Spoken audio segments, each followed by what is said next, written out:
Hello friends, welcome to learn English with Ratna. ఈరోజు ఈ వీడియోలో మనము మళ్ళీ ప్రిపోజిషన్స్తోనే వచ్చాము. బట్ ప్రిపోజిషన్ షోయింగ్ పొజిషన్ కోసము, పర్టికులర్ పొజిషన్ కోసం మాట్లాడేటప్పుడు ఏ ప్రిపోజిషన్స్ యూజ్ చేయాలో మనం 1 by 1 చూద్దాము. ఓకేనా? Okay. Preposition showing the position. ఒక పొజిషన్ కోసం మాట్లాడేటప్పుడు, అంటే ఒక ప్లేస్ కోసం మాట్లాడేటప్పుడు మనము ఏ ప్రిపోజిషన్ యూజ్ చేయాలి అన్నది ఈరోజు మన టార్గెట్. సో అదేంటి అంటే, ఫస్ట్ మనము ఎట్ అండ్ ఇన్ మధ్యలో చూద్దాము. ఎట్ అండ్ ఇన్ ఎప్పుడెప్పుడు యూజ్ చేస్తామంటే, ఒక ఎగ్జాంపుల్ తీసుకుంటాను నేను. వేర్ డూ యూ స్టే అంటే ఇన్ హైదరాబాద్ అన్నారనుకోండి, this is all Hyderabad. So దీనికి ఇది పెద్ద సిటీ కదా, సో దీనికి ఇన్ పెట్టండి. హైదరాబాద్లో ఎక్కడో మీరు సికింద్రాబాద్లో ఉన్నారు అంటే దీనికి ఎట్ సికింద్రాబాద్ అని పెట్టండి. అంటే మీనింగ్ పెద్ద ఏరియా కోసం మాట్లాడినప్పుడు ఇన్ పెడతాము, చిన్న ఏరియా కోసం మాట్లాడినప్పుడు ఎట్ పెడతాము. అదే ఎట్ ది సేమ్ టైం మీరు ఇండియాలో ఫారిన్ కంట్రీకి వెళ్ళారనుకోండి, వేర్ డూ యూ స్టే అంటే ఇన్ ఇండియా అంటారు కదా. So India is the biggest one when compare to Hyderabad. Hyderabad చిన్నది, ఇండియాలో హైదరాబాద్ ఒక పార్ట్. సో ఇండియాకి మనం ఇన్ అని యూస్ చేస్తాము, హైదరాబాద్కి ఎట్ అని యూస్ చేస్తాము. సో ఈ పాయింట్ మీరు గుర్తుపెట్టుకోండి. సో ఎట్ ఎప్పుడు యూజ్ చేస్తున్నాం? As the idea of point. ఒక పాయింట్ కోసం, హైదరాబాద్ ఒక పాయింట్, ఇక్కడ సికింద్రాబాద్ ఒక పాయింట్. సో ఒక పాయింట్ కోసం మాట్లాడేటప్పుడు ఎట్ యూజ్ చేస్తున్నాము. ఇన్ ఎప్పుడు యూజ్ చేస్తున్నాం? Idea of A larger area. Larger area ఇప్పుడు ఇది మొత్తంలో చూసుకుంటే Hyderabad is a bigger area. So ఇక్కడ ఇన్ అన్నాము. అదే ఇండియాతో కంపేర్ చేసినప్పుడు Hyderabad is a small area. So at ఎక్కడ యూజ్ చేస్తున్నామంటే స్మాలర్ ఏరియాకి, ఇన్ ఎక్కడ యూజ్ చేస్తున్నామంటే బిగ్గర్ ఏరియాకి. సో ఇది బిగ్గర్ ఏరియా ఆర్ లార్జర్ ఏరియాకి ఇన్ యూజ్ చేస్తున్నాము. Smaller area, small area of village అలాంటి దానికి చెప్పాలనుకుంటే కూడా ఎట్ అని చెప్తాము. సో ఈ పాయింట్ మనకి క్లియర్. ఇప్పుడు ఇది అండ్ ఇది క్లియర్. పొజిషన్లో ఎట్ ఇంకొక దగ్గర కూడా యూజ్ చేస్తాం. ఎక్కడ? Conveys the idea of general neighbourhood. ఎక్కడ ఉంది అంటే it is a table, please SIT down at table అంటే టేబుల్ దగ్గర కూర్చోండి. So conveys the idea of general neighbourhood. Neighbourhood అంటే ఏంటి? టేబుల్ పక్కన లేదంటే చైర్ పక్కన సంథింగ్ అలాంటి టైంలో చెప్పాలనుకున్నప్పుడు, అలా చెప్పాలనుకున్నప్పుడు conveys the idea of general neighbourhood అలాంటి టైంలో కూడా మనం ఎట్ యూజ్ చేస్తాం. అవును, ఎగ్జాంపుల్స్ చూద్దాము, బట్ ఫస్ట్ కాన్సెప్ట్ని అర్థం చేసుకోండి. ఇన్ ఎక్కడ యూజ్ చేస్తామంటే ఐడియా ఆఫ్ సంథింగ్ కంటైన్డ్. అంటే ఇప్పుడు ఫ్రిడ్జ్లో పాలు ఉన్నాయంటే వేర్ ఈజ్ మిల్క్ అంటే milk is in fridge or refrigerator. So అందులో ఉన్న దానికి మనము ఇన్ యూజ్ చేస్తాం. వేర్ ఆర్ యూ అంటే ఐఎమ్ ఇన్ బ్యాంక్ అంటే నేను బ్యాంక్లో ఉన్నాను. I'm in office, I'm in school. So ఇలాంటి టైంలో కూడా అంటే contained, where you are in bank అంటే బ్యాంక్లో మీరున్నారు. అలాంటి టైంలో మనం యూజ్ చేసేది కూడా ఇన్ అనేది. బిట్వీన్ ఎప్పుడు యూజ్ చేస్తాము అంటే ఇప్పుడు ఇద్దరు అన్నదమ్ములు ఉన్నారు, వాళ్ళిద్దరి మధ్యలో మాట్లాడుతున్నప్పుడు బిట్వీన్ యూజ్ చేస్తారు. Between is use to distinguish between two persons or two things కానీ టూ పర్సన్స్ కోసం మాట్లాడేటప్పుడే బిట్వీన్ యూజ్ చేస్తాము. అలా థర్డ్ పర్సన్ ఎంటర్ అయిందంటే బిట్వీన్ యూజ్ అవ్వదు. అలాంటి టైంలో మనకి అమాంగ్ అనేది యూజ్ అవుతుంది. Used for more than 2 persons or things. More than 2 persons కానీ మోర్ దెన్ 2 things కానీ ఉన్నప్పుడు మనము బిట్వీన్ యూజ్ చేయొద్దు, కంపల్సరీగా అమాంగ్ అనేది యూజ్ చేయాలి. ఇప్పుడు దీనికి ఎగ్జాంపుల్ చూసాము. బిట్వీన్కి ఎలాంటి ఎగ్జాంపుల్ తీసుకోవచ్చు అంటే the property was divided between 2 brothers.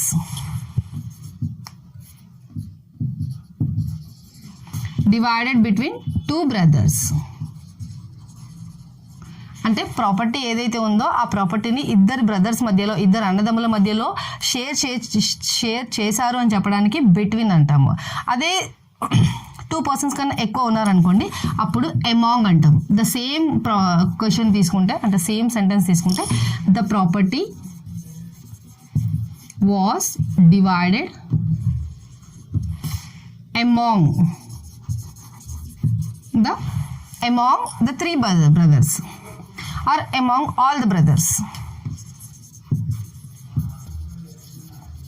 More than 2 ఉంటే మోర్ దెన్ 2 థింగ్స్ కానీ లేదంటే పర్సన్స్ కానీ యూజ్ చేస్తుంటే కంపల్సరీగా మనము అమాంగ్ అనే వర్డ్ యూజ్ చేయాలి. లేదు అంటే 2 or two brothers or two persons అని టూ థింగ్స్ కానీ ఉన్నప్పుడు బిట్వీన్ అనే వర్డ్ యూస్ చేయాలి. Clear?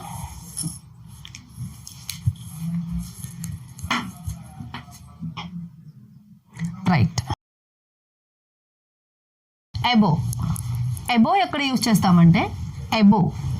Above is used for higher than. Above me. Above me there is a tube light. Above higher than, నాకన్నా పైన ఉన్నదానికి అబో. బిలో కింద అంటే is used for lower than. Lower than is high. Below ఎప్పుడు use చేస్తామంటే is used for lower then, ఏ దానికన్నా తక్కువ ఉంది అని చెప్పాలనుకున్నప్పుడు is used for lower than, lower అని యూజ్ చేస్తాము. ఇప్పుడు చూడండి, is performance is below average. అతని పర్ఫార్మెన్స్ ఎలా ఉంది అంటే ఉండాల్సిన యావరేజ్ ఇంత, దానికన్నా తక్కువ ఉంది, below average. Above average, below average. అర్థమవుతుందా డిఫరెన్స్? పర్ఫార్మెన్స్ ఎంత ఉండాలి మనకి అంటే పర్ఫార్మెన్స్ ఒక 80% రావాలి మినిమం. యావరేజ్ స్టూడెంట్కి రావాల్సిన పర్సంటేజ్ 80%. 80% కన్నా తక్కువ వచ్చింది అనుకోండి. ఎగ్జాంపుల్ తీసుకుందాము. ఇప్పుడు రామ్ అని ఒక స్టూడెంట్ ఉన్నాడు, అతనికి పర్సంటేజ్ ఒక 80 వచ్చింది. శ్యామ్ అనే స్టూడెంట్ ఉన్నాడు, తనకి 60 వచ్చింది. మనకి యావరేజ్గా పెట్టింది, యావరేజ్ స్టూడెంట్కి ఉండాల్సిన పర్సంటేజ్ 75. సో అలాంటి టైంలో మనం ఏమంటామంటే రామ్ ఈజ్ అబో యావరేజ్, కన్నా పైన ఉన్నాడు.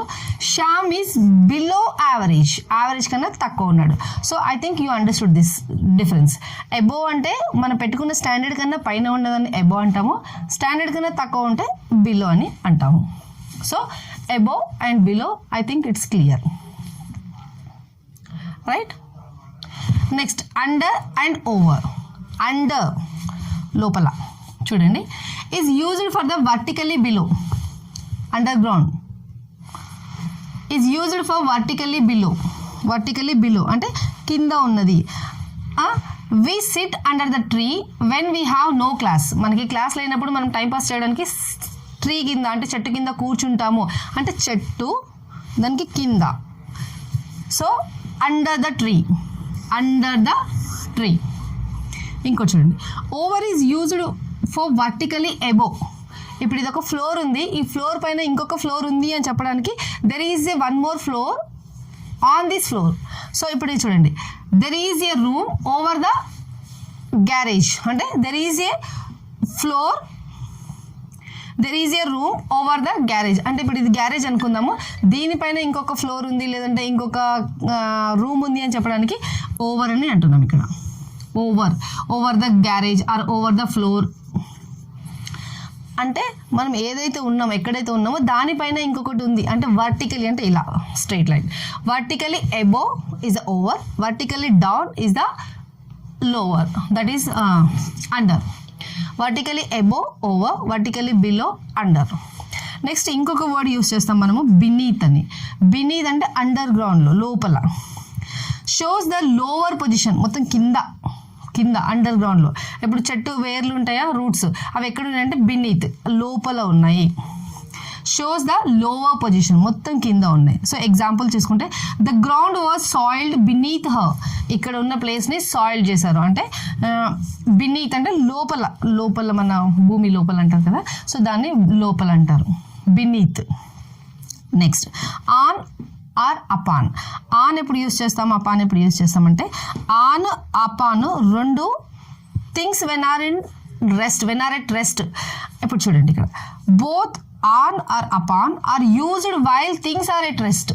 థింగ్స్ ఆర్ ఎట్ రెస్ట్ అంటే ఏంటి, ఇప్పుడు పెన్ ఇక్కడ పెట్టాను అనుకోండి, అంటే సపోజ్ ఒక టేబుల్ ఉంది అనుకోండి, టేబుల్ పైన ఇక్కడ పెట్టానంటే it is in rest, it is at rest position, అంటే కదలట్లేదు. సో అలాంటి టైంలో మనం ఆన్ యూస్ చేయొచ్చు, at the same time upon use చేయొచ్చు. So the pen is on hand or the pen is on table. ఇప్పుడు ఇది ఒక టేబుల్ అనుకుంటే on the table or upon the table, both are same.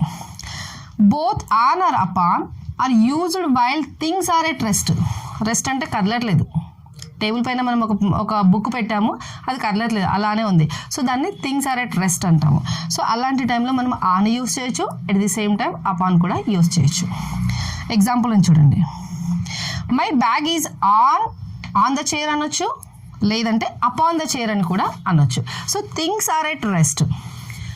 ఇంకొకటి upon ఎప్పుడు use చేయొచ్చు అంటే only అంటే థింగ్స్ ఆర్ ఎట్ రెస్ట్లో ఆన్ యూస్ చేయొచ్చు, అపాన్ యూస్ చేయొచ్చు, నో డౌట్.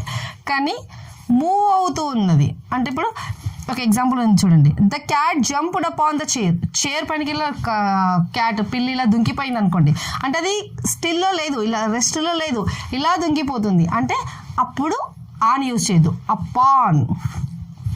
ఇలా చెప్పొచ్చు, the cat jumped upon the chair అంటే ఇలా పడిపోయింది అంటే దుంకి పడిపోయింది అని అలా చెప్పేటప్పుడు అపాన్ యూస్ చేస్తాము. మూమెంట్లో ఉంటే అపానే యూస్ చేస్తాము, ఆన్ యూస్ చేయము. కానీ స్టిల్లో ఉన్నప్పుడు ఆన్ యూస్ చేస్తాము, అపాన్ కూడా యూస్ చేస్తాము.